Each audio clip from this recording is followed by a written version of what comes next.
Сгъване за бицепс е любимото упражнение на всяка една батка в залата. Но колко от батките и трениращите реално изпълняват упражнението коректно и оптимално?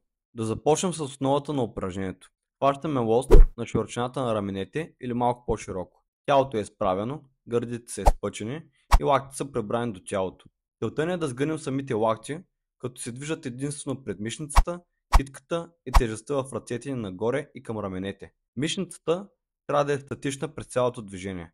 Често грешките в изпълнението се дължат на компенсация от други мускули, липса на координация или поради прекомерна тежест, която не можем да вдигнем с правилна техника. Първият пример за такава грешка е сгъването в китките, когато вдигаме тежестта нагоре. Някои от мускулите в предмишницата участват едновременно в сгъването на китките и на лактите. Това би обяснило, ако при сгъване за бицепс усещате повече натоварване в предмишницата, отколкото в самия бицепс. Въпреки че се създава илюзия, че тежестта се измества нагоре, тази кратка компенсация взима натоварването от бицепсите и включва и някои изгъвачи на китката. За да изолираме бицепса при изпълнението, може да разгънем китките и да поддържаме тази позиция по време на движението.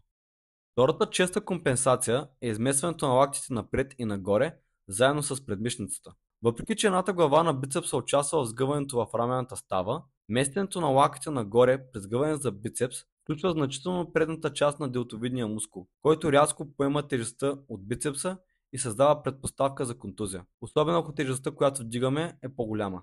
В този случай също видимо тежестта се измества нагоре, но не е изцяло благодарение на бицепса. Третата грешка също не е рядко явление в фитнес залите.